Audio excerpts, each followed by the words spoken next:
Hello, everyone. Thank you for joining us for these announcements of the awards for this year's Juried Student Art Exhibition at Monmouth College.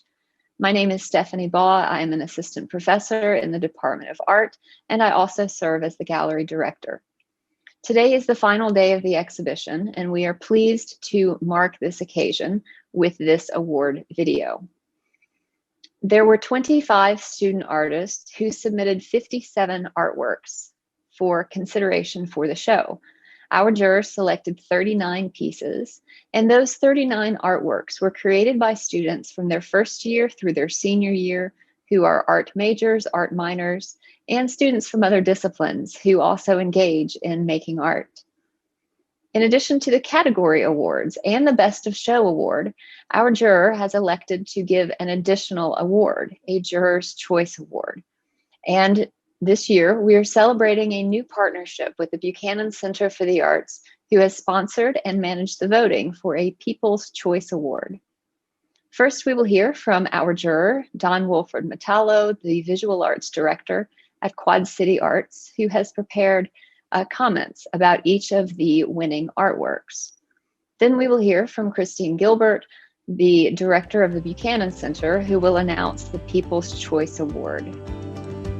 The exciting thing about a college exhibition is the ability to visually see what is important to mostly younger people.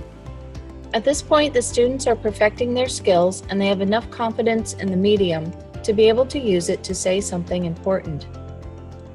Art is such a great way to express your feelings about something in a way that people respond to internally on a personal level, which is very different from telling someone how you feel about the same thing. The best pieces in the show are well crafted and convey the artist's thoughts about an issue in an engaging way. I'm going to start with the Juror's Choice Award.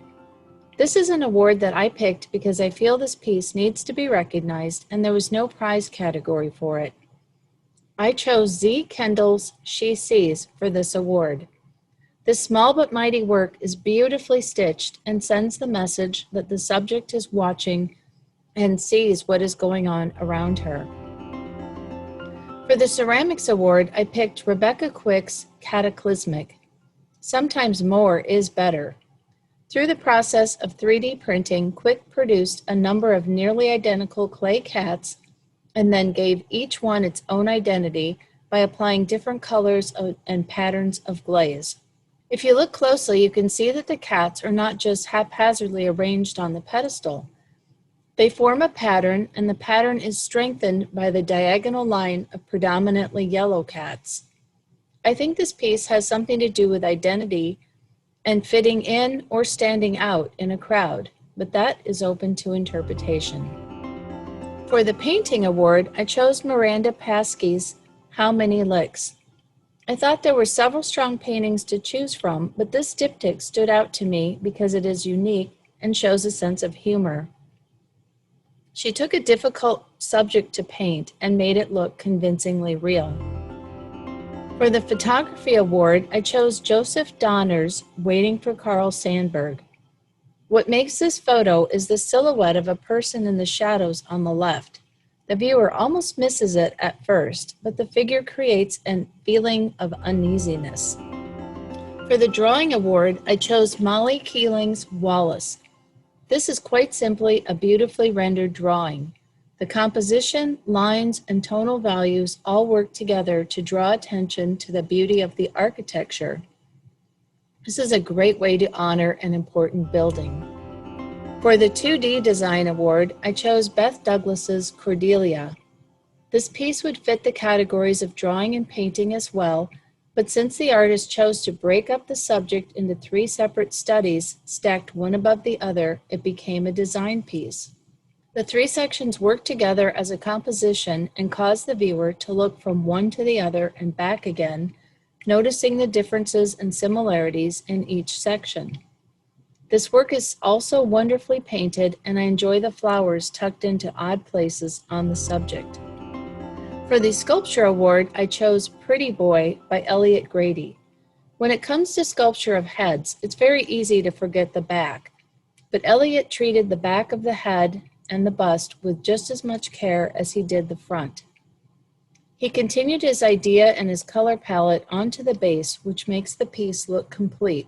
The face of his subject shows emotion through the expression and the downturned eyes, as well as the way it is painted. For the Mixed Media Award, I chose Ripening by Grace Cornelius. The piece is very eye-catching, no pun intended. It draws the viewer in from across the room and engages them with a variety of textures, colors, and patterns. She experimented with a variety of mediums and techniques and was successful at using them all to create a dynamic piece. Best of Show goes to Molly Keeling for Self. This is another piece that commands the viewer's attention. The viewer is at once attracted to the oddness of eyeballs all over the face, but they are so well drawn, they almost look like they belong there. The playful expression on the face makes the viewer think that they are part of an inside joke. Since this piece really stands out for individuality as well as the drawing ability, I felt that it deserves to be the Best of Show. Hello, everyone. I'm Christine Gilbert, the Executive Director of the Buchanan Center for the Arts on the Public Square in downtown Monmouth. The Buchanan Center has a long-standing history of working together with Monmouth College on a number of programs, including theater productions, art exhibitions, visiting artists, internships, and community service projects. Once again, we are partnering with the college on a new opportunity, the BCA People's Choice Award, as part of the annual Juried Student Art Exhibition of Monmouth College. I want to thank Dawn Wolford-Matillo for jurying the show and the awards, as well as her gallery talk for the Buchanan Center's Old Friends Talk Art. I also want to thank all the students who created artwork for the show. Although some of your work may not have made it into the show, keep creating. There will be other opportunities to exhibit your work. In following the voting process online, I was excited to see the overwhelming support for the students' artwork and the votes cast for the BCA People's Choice Award. The show has a wonderful variety of mediums and an incredibly talented pool of students. With 626 votes cast, the winner of the first BCA People's Choice Award with 85 votes is Kendall Burt with the ceramic work titled Three's a Crowd. Congratulations, Kendall. Thank you again for joining us today. If you have not had the opportunity to see the show, it is open until 4 p.m. today in the Lynn G. Everett Gallery in Hughes Library, and maybe this video will encourage you to stop by.